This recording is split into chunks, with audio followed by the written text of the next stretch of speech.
Hello everyone. Welcome to Finding the Gold in ETFs and Equities. I'm Dan O'Connor, webinar organizer. Our presenter today is Mark Chaikin, CEO and founder of Chaikin Analytics. He's very excited to show off this new capability in our app. We're going to take a look at ETFs, and Mark's going to do a little bit of real-time look inside the app, which is great. We're going to follow that presentation by a brief Q&A session, and any questions not answered will be addressed via email. So I'm going to go ahead and turn the program over to Mark now. Thank you, Dan, and welcome everybody to a very exciting webinar for me. As you know, we take client feedback very seriously, and the most important feedback that we've gotten over the last year is that ETFs are an ever-growing vehicle for both individual investors and advisors. And as we always do with Chaikin on our webinars, because we have a mix of experienced Chaikin users and people who are new to Chaikin Analytics, we're going to start out with a basic primer on the Chaikin approach. What is the Chaikin Power Gauge? Why should you listen to it and follow it? And then we're going to get into what we call finding golds in ETFs, and also look at some specific ideas from the Chaikin 2014 model portfolio. And then finally, as Dan said, we're going to end up with Q&A. The webinar should take about 45 minutes, and a big change for me is that instead of this whole webinar being a PowerPoint presentation, after about 10 or 12 slides, we're going to shift into real-time mode and use the Chaikin Analytics for desktop to show you examples of opportunities in ETFs and individual stocks. Now, as we've said before, the biggest problem that faces investors today is information overload. It's not what's going on in Washington or Europe, the headlines that scare us every day, the fact that the market can't get through 1850 on a closing basis, which is probably just a short-term detour. It's information overload. We have it in every aspect of our life, from Facebook to LinkedIn to Twitter and emails, but we have it as a particular problem when we're starting to research stocks and trying to figure out what to put into our investment or trading portfolio. And Chaikin Analytics was created to solve the information overload problem and help you deal with the investment world in a very simple but powerful way. And it starts with the basic approach that Chaikin recommends to investors and traders. Answers three questions: what, where, and when. The what is strong stocks or ETFs. The where is strong industry groups, or in the case of ETFs, strong sectors. And the when are the 6 pair of buy and sell signals that are embedded into Chaikin Analytics. The end result is a disciplined approach to the investment process which enables you to focus. And in any endeavor in life, whether it's your personal life, relationship, whether it's a charitable involvement, whether it's your business, or whether it's investing, successful people will tell you that they got there by focusing. And Chaikin Analytics is the best tool that I know to help you focus on what's important and eliminate what's not, and therefore improve your investment results. Now, for us, focus revolves around the Chaikin Power Gauge. The Chaikin Power Gauge is something that I developed based on 47 years in Wall Street. It's been back-tested, but most importantly, as you see, it's been battle-tested, which means that it's proven itself in 3.5 years of real-time performance. It's a clear-cut summary of a stock's potential over the next 3 to 6 months, but it also works for traders because what is going to outperform over 3 to 6 months tends to outperform over 3 to 6 days and 3 to 6 weeks as well. It's been back-tested. It's a 20-factor model which combines fundamentals and technicals. It is 85% fundamental, even though I made my name with the Chaikin oscillator and the Chaikin money flow, which are technical indicators. This is a much more powerful tool because it looks at the fundamental factors that Wall Street investors look at. It's a simple set of analytics that's distilled down to a gauge, or rather it's a complex set of analytics that's distilled down to a simple gauge. But simple does not mean simplistic, because under the hood are 20 factors that represent the factors that Wall Street professionals look at every day to make investment decisions. And we've grouped these 20 factors into 4 components so that they make sense logically, and we can recap what these 4 components are trying to accomplish for you and also why they work. So financial metrics represent 35% of the model, and these are the factors that Warren Buffett would look at every day to make his investment decisions. Business value at the bottom represents free cash flow analysis. How much cash does a company throw off? Very important metric. Warren Buffett, building on what Graham and Dodd did, zeroes in on that. Price to sales ratio, extremely important. If you pay too much for $1 of revenue, as people are doing now for Tesla, for instance, you're basically on a high wire without a safety net. As long as things keep going well, that stock can keep going up because of price momentum buyers. But as soon as something goes wrong, and we've seen myriad examples of that over the last 3 years, from Netflix on the way down to Green Mountain Coffee to Deckers to Lululemon these days, some of those stocks have reversed, but they took very, very sharp dips of anywhere from 60 to 80% before they reversed. And the reason is that people were paying too much for $1 of revenue. And so financial metrics are very important in the Chaikin Power Gauge rating. Earnings performance is what a William O'Neill might look at in Investors Business Daily. Price volume are the 15% of the model that are technical indicators. They're all proprietary to Chaikin. And then our secret sauce are expert opinions, which don't show up in a lot of quant models, even the ones that institutional investors use. And the 2 that I like to talk about are short interest and insider activity. Short interest is important because the short sellers are the smartest people on Wall Street. They're paid to find fraud, to find overvaluation, and in general, it's very hard to be a successful short seller. So when short interest is growing, that's a bearish factor in the Chaikin Power Gauge rating. It doesn't mean that the rating can't be bullish, but all things being equal, if the shorts think a stock is going to go down, more often than not, they're correct. The second thing we look at is insider activity, or rather that I think is really important, is insider activity. Now, insiders will sell for a whole variety of reasons. They'll tell you they're diversifying, they've got to pay for their kids' education, there's a divorce impending. But they buy for only one reason. And to try and get a little engagement today, if you think you know why insiders in a company would buy their own stock, please type Y into the question box. And I see a lot of Ys, and I'll ask someone who's a wise man to type in the reason before I tell you what I think the reason is. Correct. The reason that insiders buy their stock is because they think it's going to go up. They're already well compensated. They've got big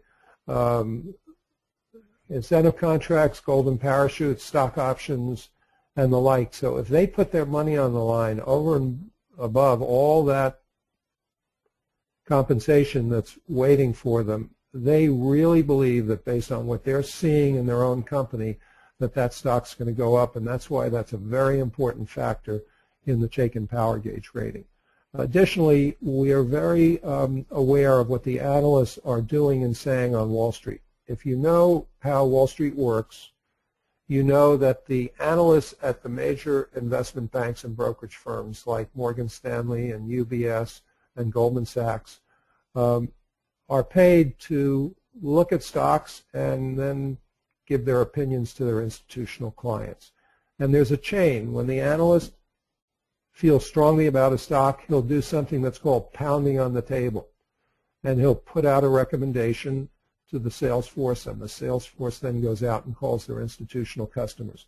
And not each of those institutional customers listens to the Wall Street analyst when he calls, but cumulatively, when analysts are revising their estimates on a company upward, when they're changing their opinions from neutral to bullish or from bullish to very bullish, those two influences are the most important factors that drive stock price movement in the short term. And that's the reason that the power gauge rating will often change just as price, either ahead of price movement or as price movement is just beginning to accelerate. So none of this would matter if the power gauge rating didn't give you the ability to outperform the market and make better returns on your portfolio. So I'm synthesizing this into one slide, which represents the real-time performance of the Chaikin power gauge rating versus the S&P in 2013. The very bullish stocks in the Chaikin power gauge universe were up 45% in 2013 versus the S&P up 30%. So the very bullish stocks outperformed the S&P by 50%. That's why following the Chaikin power gauge rating, and as we'll see, looking at the ETFs that have stocks with strong Chaikin power gauge ratings is so important. Now, we've stressed over and over again in our webinars that it's important to play offense by knowing where to invest and when to act. And in this webinar, we're going to take a different tactic and focus that offense on ETFs. We also know that it's important to play defense, and we'll get into that later in the interactive part of the webinar. So let's talk about ETFs and Chaikin Analytics. As I said, we've got a lot of feedback in the last year that ETFs were important to you, and we've started a three-phase process to provide meaningful data on ETFs. The first is to give you the ability to chart any ETF and see our technical indicators. And for most people, technical analysis is the only way to analyze and buy and sell ETFs. But we've taken this one step further. We've put ETFs into our list manager, and as those of you know who have been using Chaikin Analytics for either iPad or desktop, we've got an incredibly powerful and simple to use list management scheme, and we've incorporated the ETFs into that. And for the 400 U.S.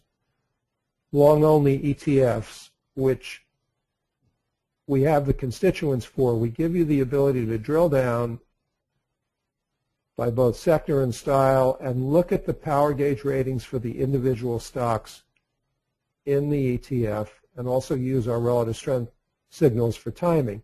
And then the third phase of our ETF project is something that we're going to roll out later this year. We're going to have power gauge ratings for the ETFs based on the underlying power gauge ratings of the stocks within that ETF, very similar to the way that we look at industry groups.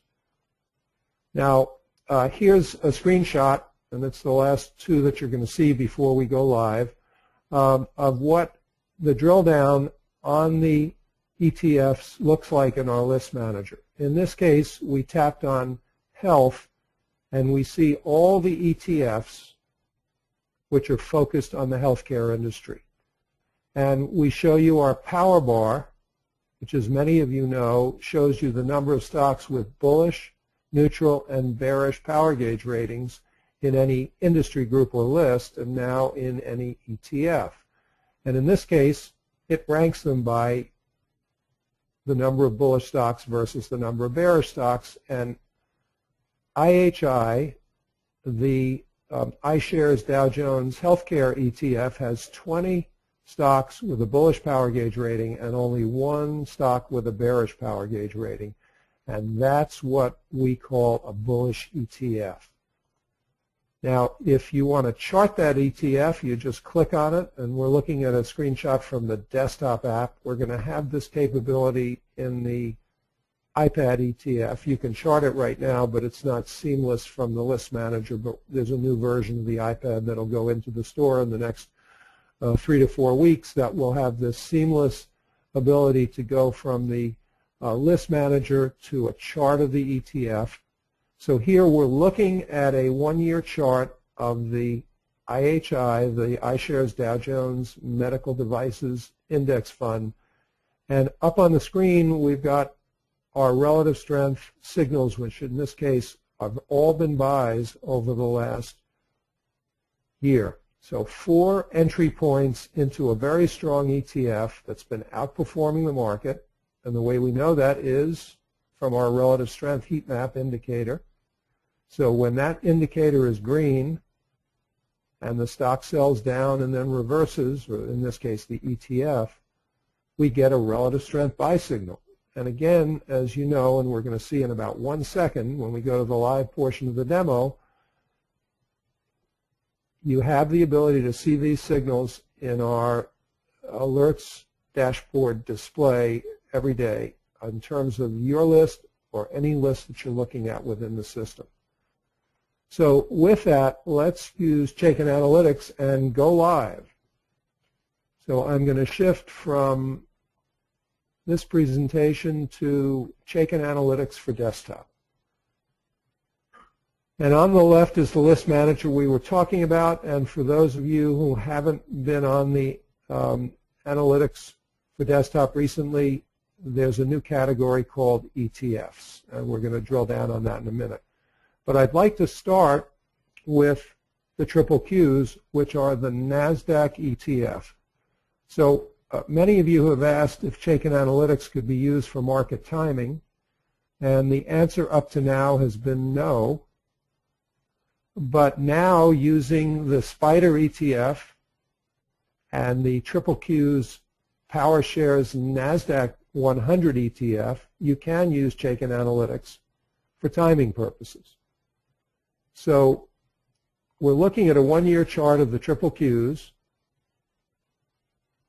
and we've also got our relative strength buy signals on there. And both of them work beautifully, but the key point here is that at the bottom of the screen is the grayed out power gauge rating, because as I said, we won't have power gauge ratings on the ETFs until later this year. But right above that is the relative strength indicator. And when we look at individual stocks, we always stress the fact that when the relative strength indicator and the power gauge rating agree, when they're both green, that's when you get price acceleration. When you're looking at ETFs, the two most important technical indicators are relative strength, because if you're buying an ETF, you're buying it because you think it's going to outperform the market, and it gives you broad exposure to that particular group of stocks, sector, or an industry group. And in this case, in mid-July, the NASDAQ started to outperform the market and has continued to outperform the broad market, both the S&P and the Russell 2000 small cap index. And this is really where you wanted to focus your investments. Whether you're buying an ETF or the individual stocks that make up that ETF, which are on the left, ranked by power gauge rating, starting with Amgen, Comcast, and DirecTV, or whether you're buying the ETF itself, the NASDAQ has been the place to be. Now, when you look at the Chaikin money flow, you should be all thinking of that as a sea of green. Very little red. Even in October, when the ETF pulled back to our lower volatility band, the Chaikin money flow, which represents a 4-week time framework, stayed green. That's powerful. So instead of panicking when the market had a mini sell-off in October, when you see that come back down to the lower volatility band and you see that the NASDAQ is outperforming the market and the Chaikin money flow had stayed green, that is a very powerful combination that says two things. Either buy the triple Qs or look for the strongest stocks within the triple Qs because they're the leaders that are going to be driving the triple Qs higher. So let's look at a few of these stocks just to show you how powerful Chaikin Analytics for desktop is. And you'll see that these are the stocks that are making new highs today. Now, in the case of Comcast, you've got some merger arbitrage having to do with their bid for Time Warner that ultimately should be very bullish for the company, assuming that the government doesn't throw any roadblocks into it. But Comcast and Amgen were two stocks that performed beautifully from the mid-October low in the NASDAQ. Now, actually, we're looking at my stocks here, and we're not looking at the triple Qs. So I'm going to go into the Chaikin hot lists and go to the top 100 ETFs.